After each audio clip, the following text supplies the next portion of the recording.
നമുക്ക് അലീനയുടെയും മനുഷ്യങ്ങളുടെയും നാളത്തെ നല്ലൊരു കഥ കേട്ടാലോ? അതിനു മുമ്പായി ആദ്യമായി കാണുന്നവരുണ്ടെങ്കിൽ ചാനൽ ഇഷ്ടപ്പെട്ട ഒന്ന് സബ്സ്ക്രൈബ് ചെയ്യാൻ മറക്കരുത്. വീഡിയോ ഇഷ്ടപ്പെടുവാണെങ്കിൽ ലൈക്ക് ചെയ്യാനും നിങ്ങളുടെ വിലയേറിയ അഭിപ്രായങ്ങളൊക്കെ രേഖപ്പെടുത്താനും മറക്കരുത് കേട്ടോ. അങ്ങനെ നാളത്തെ കഥയിൽ ഗംഗാധരൻ വൈജയോട് സംസാരിക്കുകയാണ്. വൈജയുടെ മനസ്സ് എങ്ങനെയെങ്കിലും മാറുവാണെന്ന് മാറട്ടെ. അവള് കടപ്പാട്ടു വീട്ടിലേക്ക് തിരികെ വരേണ്ട സമയത്ത് അവളുടെ മനസ്സിലെ വാശിയും വൈരാഗ്യവും കളഞ്ഞു വേണം തിരികെ വരാനായിട്ട്. അവളെ കാര്യങ്ങളൊക്കെ പറഞ്ഞ് മനസ്സിലാക്കാനായിട്ട് ഗംഗാധരൻ ശ്രമിക്കുകയാണ്. ഗംഗാധരൻ പറഞ്ഞു, അതെ, ഇനിയെങ്കിൽ നീ മാറാൻ ശ്രമിക്കുക വൈജയ, അല്ല അതൊരു തരമില്ലെന്ന് പറയണം. അത് കേട്ട് കഴിഞ്ഞപ്പോൾ വൈജയന്തി പറഞ്ഞു, ഈ ജന്മത്തിൽ അതുണ്ടാവും തോന്നില്ല. ഏതോ ഒരു സ്ത്രീയിലുണ്ടായ പെണ്ണിനെ വിളിച്ചുകൊണ്ട് ബാലേന്ദ്രൻ അവിടെ ഒന്ന് താമസിക്കുന്നുണ്ട്. ആ വീട്ടിൽ എനിക്ക് അവളോടൊപ്പം താമസിക്കാൻ ബുദ്ധിമുട്ടുണ്ടെന്ന് പറഞ്ഞു. അത് കേട്ടപ്പോൾ ഗംഗാധരൻ പറഞ്ഞു, നീ ഇങ്ങനെ എടുത്ത് ചാടി ഒരു തീരുമാനം എടുക്കരുത് വൈജയ എന്ന് പറഞ്ഞു. പിന്നെ ഞാൻ എന്ത് ചെയ്യണം ഗംഗേട്ടാ? എനിക്ക് പറ്റില്ല ആ വീട്ടിൽ താമസിക്കാനായിട്ട്. അവൾ അവിടെ ഉള്ളിടത്തോളം കാലം ഞാൻ അവിടെ താമസിക്കില്ല എന്ന് പറഞ്ഞു. അത് കേട്ടപ്പോൾ ഗംഗാധരൻ പറഞ്ഞു, ദേ വൈജയ്, ഒരു കാര്യം ഞാൻ പറഞ്ഞേക്കാം. നിനക്ക് ഒരാളുടെ ആശ്രയം വേണം. ഈ ആശ്രയം ഇല്ലാത്ത സമയത്ത് നീ എങ്ങോട്ട് പോകുന്ന കരുതിയിരിക്കുന്നേ? കടപ്പാട്ട് വീട്ടിൽ നിന്നല്ലാതെ പിന്നെ നീ എങ്ങോട്ട് പോകും? അതിന് കൊല്ലപ്പള്ളി വീട്ടിലുണ്ടല്ലോ. കൊല്ലപ്പള്ളി വീട് പോലും അവിടെ ചെന്നാൽ നിന്നെ ആര് നോക്കാനിരിക്കുന്നു? ആരാ നോക്കുന്നേ? നിന്റെ മക്കളിപ്പോൾ അവിടെയാ. അവർ നോക്കുമെന്ന് തോന്നുന്നുണ്ടോ? ഒരിക്കലുമില്ല. 1-2 ദിവസം നോക്കും. പിന്നെ കമലയോ? കമലയുടെ സ്വഭാവം അറിയാലോ നിനക്ക്. 10 ദിവസം കഴിഞ്ഞിട്ടാണെങ്കിൽ പട്ടിക്ക് സമം എന്ന് പറഞ്ഞ പോലെ ആയിരിക്കും പിന്നെ നിന്റെ അവസ്ഥ അവിടുത്തെ. നിന്നെ തിരിഞ്ഞു പോലും നോക്കില്ല. അമ്മയെ പോലും നോക്കാൻ കൂട്ടാക്കാത്തവൾ അവള്. അപ്പൊ കിടന്നുകൊണ്ട് മലമൂത്ര വിസർജനം നടത്തുന്ന നിന്നെ നോക്കുന്നോർത്താണോ? വൈജ പറഞ്ഞു, ഞാനൊരു ഹോം നേഴ്സിനെ നിർത്തിക്കോളാം. ഹോം നേഴ്സിനെ നിർത്തിക്കോളാം പോലും നീ കടപ്പാട്ടി വീട്ടിൽ ചെല്ലുവാണെങ്കിൽ അലീന നിന്നെ പൊന്നു പോലെ നോക്കും. നിനക്ക് അതിൽ കൂടെ ഒരു ഭാഗ്യം വേണോ? നിനക്ക് തന്നെ ഒന്ന് തിരിഞ്ഞു കിടക്കാൻ പോലും പറ്റാത്തൊരവസ്ഥയിലല്ലേ വൈജെ? പിന്നെ നീ എന്തിന് ആരോട് ഈ വാശി പിടിക്കണോ? അത് കേട്ടപ്പോൾ വൈജ പറഞ്ഞു, ഇതേ ഗംഗേട്ട, ഒരു കാര്യം ഞാൻ പറയാം. എനിക്ക് എന്താണെങ്കിലും അങ്ങോട്ടേക്ക് പോകാൻ പറ്റില്ല. ഗംഗേട്ടൻ എന്തൊക്കെ പറഞ്ഞാലും ശരി, എനിക്കതിന് സാധ്യമല്ലെന്ന് പറഞ്ഞു. അത് കേട്ടപ്പം ഗംഗാധരൻ പറഞ്ഞു, ഞാൻ പറയാനുള്ളത് പറഞ്ഞു, ഇനി നിന്റെ ഇഷ്ടം. അല്ലെങ്കിലും ചില കാര്യങ്ങൾ പറഞ്ഞു തന്നിട്ടുണ്ടെങ്കിൽ പഠിക്കില്ല, അനുഭവത്തേലേ പഠിക്കുള്ളൂ. നിനക്ക് അതാ പറഞ്ഞിരിക്കുന്നത്. ഇത്രയൊക്കെ കിട്ടിയിട്ട് നിനക്ക് മതിയായില്ലേ വൈജയ്? നീ നിന്റെ അഹങ്കാരം എടുത്തു കളാ. ബാലേന്ദ്രനോടൊപ്പം നല്ല സന്തോഷമായിട്ടൊരു ജീവിതം ജീവിക്കാൻ നോക്ക്, നിന്റെ മക്കളെ കരുതിയിട്ട്. വൈജ പറഞ്ഞു, ഒരിക്കലും അയാളോടൊപ്പം എനിക്കൊരു ജീവിതമില്ല. മറ്റുള്ള സ്ത്രീയോടൊപ്പം പോയി കിടന്നിട്ട് വന്നിരിക്കുന്നല്ലേ അയാള്. അത് കേട്ടതും ഗംഗാധരൻ ദേഷ്യം വന്നു. അപ്പം നീയോ? നീ എന്താ ചെയ്തേ? നീ നിന്റെ തെറ്റുകളൊക്കെ മറച്ചു വെച്ചിട്ടാ വൈജ ഇപ്പം ഈ പറഞ്ഞുകൊണ്ടിരിക്കുന്നേ. ആദ്യം നീ നിന്നിലേക്ക് തന്നെ ഒന്ന് തിരിഞ്ഞു നോക്ക്, നീ എന്തൊക്കെ ചെയ്തേന്ന്. എന്തിനാ ഗംഗേട്ട എപ്പോഴും ആഗ്രഹയിലെ കാര്യങ്ങൾ പറയണേ? ഞാനത് മറക്കാൻ ശ്രമിച്ചുകൊണ്ടിരിക്കുന്നതല്ലേ? മറക്കാൻ ശ്രമിച്ചുകൊണ്ടിരിക്കുന്നതാണ് പോലും. ഒരു കാലത്ത് നിന്റെ ചരിത്രവും കാര്യങ്ങളൊക്കെ ബാലേന്ദ്രൻ അറിഞ്ഞിട്ടുണ്ടെങ്കിൽ നീ എന്ത് ചെയ്യും? നീ ഇപ്പം കിടന്ന് ഈ പറയുന്നുണ്ടല്ലോ, ഈ അഹങ്കാര വർത്താനം പറയുന്നുണ്ടല്ലോ, അതിനൊക്കെ നിനക്ക് തിരിച്ചടിയല്ലേ കിട്ടണേന്ന് ചോദിച്ചു. അതിന് മറുപടി ഒന്നും പറഞ്ഞില്ല വൈജ. ഞാൻ പറയാനുള്ളത് പറഞ്ഞു എന്നൊക്കെ പറഞ്ഞു കഴിഞ്ഞപ്പോൾ തന്നെ നേഴ്സ് അങ്ങോട്ട് വന്നു. കുറച്ച് സമയമായി, ഇനി അധികം സംസാരിപ്പിക്കരുത്, വായന്ന് ബ്ലഡൊക്കെ വരുമെന്ന് പറഞ്ഞു. ശരി, ഞാൻ ഇറങ്ങിയേക്കുക. ദേ പിന്നെ ഇടയ്ക്കിടയ്ക്ക് ഇനി എന്നെ വിളിക്കേണ്ട കാര്യമില്ല. എനിക്ക് ഓടി ഇങ്ങോട്ട് വരാൻ പറ്റില്ല നീലഗിരിന്ന്, അറിയാലോ. അതുപോലെ തന്നെ രാജീവിൻ്റെ ശിവശങ്കരൻ്റെ കാര്യം, അവർക്കും കുടുംബവും കുട്ടികളൊക്കെ ഉള്ള. നിന്റെ പിന്നാലെ എപ്പോഴും നിന്റെ പ്രശ്നം പരിഹരിക്കാനായിട്ട് നടക്കാനല്ല അവരുടെ ജോലി, അറിയാലോ. നല്ല രീതിയിൽ ജീവിക്കുവാണെങ്കിൽ നിനക്ക് കൊള്ളാം എന്നും പറഞ്ഞിട്ട് ഗംഗാധരൻ പുറത്തേക്ക് ഇറങ്ങി വന്നു. ഈ സമയത്ത് ബാലേന്ദ്രൻ കാത്തിരിക്കുന്നുണ്ടായിരുന്നു. ഗംഗാധരൻ വന്നു കഴിഞ്ഞപ്പോഴത്തേനും ബാലേന്ദ്രൻ ചോദിച്ചു, എന്തു പറഞ്ഞു പെങ്ങള്? അത് കേട്ടപ്പോൾ ഗംഗാധരൻ പറഞ്ഞു, അവളോട് ഞാൻ കാര്യങ്ങളൊക്കെ പറഞ്ഞിട്ടുണ്ട്. പക്ഷെ അവള് കടപ്പാട്ടൊരു വീട്ടിലേക്ക് വരത്തില്ലെന്നാ പറഞ്ഞേ. അല്ലെങ്കിലും അതെനിക്കറിയായിരുന്നു, അവൾക്ക് വരാൻ പറ്റില്ല. അവള് വരുവാണെങ്കിൽ അവളോടുള്ള പ്രതികാരം ചെയ്യുമെന്ന് അവൾക്കറിയാമെന്ന് പറഞ്ഞു. ഗംഗാധരൻ പറഞ്ഞു, ബാലേന്ദ്ര നീ അങ്ങനെയൊന്നും വിചാരിക്കരുത്. നിന്റെ ഭാര്യ അവള്. ഇപ്പം തന്നെ അവൾക്കൊരു വയ്യായി ഉണ്ടാവും. ഇപ്പം നീ ഓടിപ്പാഞ്ഞ് വന്നില്ല ഇങ്ങോട്ട്. അത് ഞാൻ അവളോടുള്ള സ്നേഹം കൊണ്ട് വന്നതാണോ ഗംഗേട്ടൻ കരുതുന്നേ? ഒരിക്കലും അല്ല. ഒരു ഭർത്താവിൻ്റെ കാര്യങ്ങൾ ചെയ്തു കൊടുക്കണ്ടേ, അതുകൊണ്ടാ. ഇനിയിപ്പോൾ അവളെ കടപ്പാട്ടൂർക്ക് കൂട്ടിക്കൊണ്ട് വരാൻ ഞാൻ അവളുടെ കാല് പോയി പിടിക്കണം. അല്ലയോ ഭാര്യയെ, നീ കടപ്പാട്ടൂർക്ക് വന്നാലും ഇനിയിപ്പോൾ വേണമെങ്കിൽ നിനക്ക് വേണ്ട എല്ലാ സൗകര്യങ്ങളും ഞാൻ ചെയ്തു തരാം. പരപുരുഷന്മാരോടൊപ്പം പോയി ഇനി വേണമെങ്കിൽ പ്രസവിച്ച് കുഞ്ഞുങ്ങളെ ഉണ്ടാക്കാം. എന്താ, അതിനുള്ള അനുമതിയും കൂടെ ഞാൻ കൊടുക്കണമെന്ന് ചോദിക്കുക. അത് കേട്ടപ്പോൾ ഗംഗാധരൻ്റെ തൊലി ഉരിഞ്ഞു പോയി. ഗംഗാധരന് എന്തെങ്കിലും പറയാൻ പറ്റുമോ?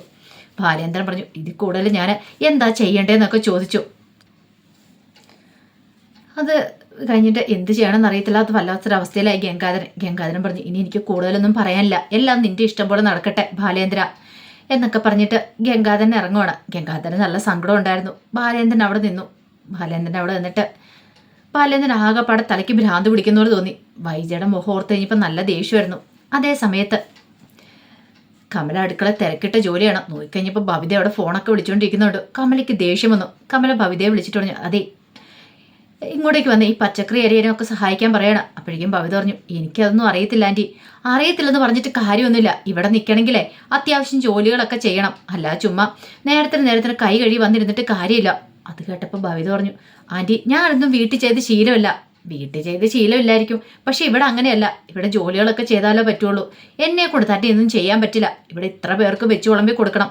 അതിനൊന്നും എന്നെ കൂടെ സാധിക്കില്ല. എല്ലാവരും വന്ന് അടുക്കള സഹായിച്ചാലോ കാര്യങ്ങളൊക്കെ നടക്കുള്ളൂ. അപ്പോഴേക്കും ഭവിത പറഞ്ഞു, രഞ്ജുവിനെ വിളിക്കുക. അതെ രഞ്ജുവിന് പഠിക്കാൻ കുറച്ച് കാണും, അതുകൊണ്ട് തൽക്കാലത്തേക്ക് ഒരു കാര്യം ചെയ്യും, ഇങ്ങോട്ടേക്ക് വന്ന് സഹായിക്കാൻ പറഞ്ഞു. ബബിതയ്ക്കാണ് ദേഷ്യവും സങ്കടവും വന്നു. ചെയ്യാതിരിക്കാൻ പറ്റില്ലോ.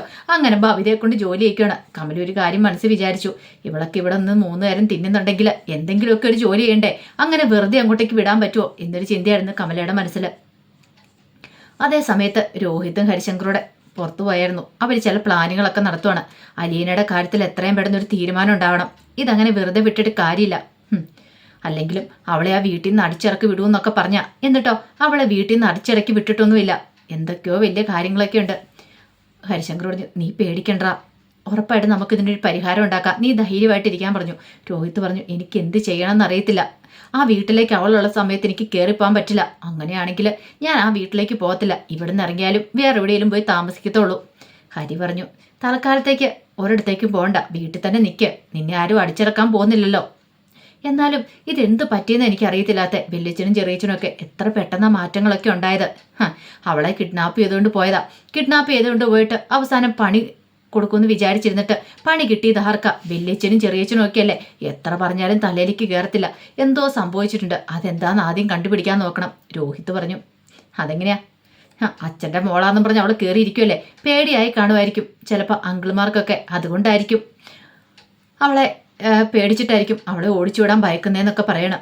ഹരിശങ്കർ പറഞ്ഞു, അധികം വൈകാതെ നമുക്ക് അവളെ അവിടെ നിന്ന് ഓടിക്കാടാ. ഇനി എന്തായാലും ആൻറ്റി വരുമല്ലോ. ആൻറ്റി വന്നു കഴിയുമ്പോൾ ആൻറ്റി കടപ്പട്ടു വീട്ടിലേക്ക് പോകാൻ പോകുന്നില്ല. അപ്പോൾ ആൻറ്റിയുടെ തീരുമാനം എന്താണെന്ന് അറിയട്ടെ, അതിനുശേഷം നമുക്ക് എന്തെങ്കിലും ചെയ്താൽ മതി എന്നൊക്കെ പറഞ്ഞു. ആ സമയം അലീനയും മനുശങ്കറും ഒക്കെ സംസാരിക്കുകയാണ്. അപ്പം അലീനയോട് മനുശങ്കർ ചോദിച്ചു, നിനക്ക് വിഷമമുണ്ടോ എന്ന് ചോദിക്കുക. എന്തിന്? അല്ല ആൻറ്റിയുടെ കാര്യം ഓർത്തിട്ട്. സങ്കടം ഉണ്ടോയെന്ന് ചോദിച്ചാൽ ഉണ്ട്. അല്ല ഞാനൊരു കാര്യം ചോദിച്ചോട്ടെ.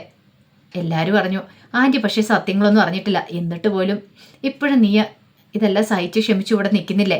അത് കേട്ടപ്പോൾ അലീന പറഞ്ഞു, അതൊന്നും സാരമില്ല മനുവേട്ട, ഇതൊക്കെ ഞാൻ സഹിക്കാനുള്ള കാര്യങ്ങളല്ലേ. എൻ്റെ അത് അമ്മയ്ക്ക് വേണ്ടി എന്ത് ത്യാഗം സഹിക്കാനും ഞാൻ തയ്യാറാന്ന് പറയണം. ആ സ്നേഹം കിട്ടാൻ വേണ്ടി മാത്രമാണ് ഞാൻ വന്നത്. പക്ഷെ അറിയേണ്ട ആൾ മാത്രം അറിഞ്ഞില്ല. മനുശങ്കരോട് എനിക്കറിയാം നിന്റെ ബുദ്ധിമുട്ട്. ഒരു പക്ഷെ ആൻറ്റി ഇത് അറിഞ്ഞിട്ടുണ്ടെങ്കിൽ ആൻറ്റി ഒരിക്കലും ജീവനോടെ ഇരിക്കുമെന്ന് എനിക്ക് തോന്നുന്നില്ല. ആൻറ്റിക്ക് അത്രയ്ക്ക് ദേഷ്യമാണ്. കാരണം ആൻറ്റിയുടെ ദേഷ്യം അറിയാലോ. ചിലപ്പം ഇതൊക്കെ അറിഞ്ഞിട്ടുണ്ടെങ്കിൽ ആത്മഹത്യ ചെയ്യാൻ പോലും മടിക്കില്ല എന്ന് പറഞ്ഞു. അലീന പറഞ്ഞു, അതൊക്കെ എനിക്കറിയാം, അച്ഛനും ഇതൊക്കെ അറിയാം, അതുകൊണ്ടാണ് അച്ഛനും ഇതൊന്നും വേണ്ടാന്ന് വെച്ചിരിക്കുന്നത്. അല്ലെങ്കിൽ അച്ഛനും പണ്ടേ ഇതൊക്കെ പറഞ്ഞാലും. പക്ഷെ അച്ഛൻ്റെ കാര്യം ഓർത്തിട്ട് എനിക്ക് നല്ല സങ്കടം വരുന്നുണ്ട്. എല്ലാം സഹിച്ചു ക്ഷമിച്ചും മുന്നോട്ട് പോയിക്കൊണ്ടിരിക്കുക. എത്ര കാലം എന്ന് വെച്ചാൽ ഇങ്ങനെ പോകുന്നേ. അത് കേട്ടപ്പോൾ മനുഷ്യങ്ങൾ പറഞ്ഞു, അതെ ഏതെങ്കിലും ഒരു കാലത്ത് ചിലപ്പോൾ നിന്റെ കാര്യങ്ങളൊക്കെ അറിയുമായിരിക്കും. അറിഞ്ഞു കഴിയുമ്പോഴത്തേനും ആൻറ്റിയുടെ പ്രതികരണം എങ്ങനെയാണെന്ന് പറയാൻ പറ്റില്ല. ഇത്രയും കാലം താൻ ദ്രോഹിച്ച് തൻ്റെ സ്വന്തം മകളെയാന്ന് ഓർത്ത് ചെയ്യുമ്പോൾ നെഞ്ചു പൊട്ടി ആൻറ്റി മരിക്കുമെന്ന് പറയണം. കൃഷ്ണമോള് പറഞ്ഞു, അതൊക്കെ ഓർക്കുമ്പോൾ എനിക്കും പേടിയുണ്ട് മനുവേട്ട, എനിക്ക് നല്ല സങ്കടം ഉണ്ടെന്നൊക്കെ പറഞ്ഞു. ആ സമയം മനുഷ്യങ്കർ പറഞ്ഞു, പരമാവധി ആൻറ്റി ആരും അറിയിക്കാതിരിക്കുക. അത് കേട്ടപ്പോൾ അലീന പറഞ്ഞു, എൻ്റെ നാവലിൽ നിന്ന് അങ്ങനെ ഒരു സത്യങ്ങൾ ഒരിക്കലും പുറത്തു വരില്ല.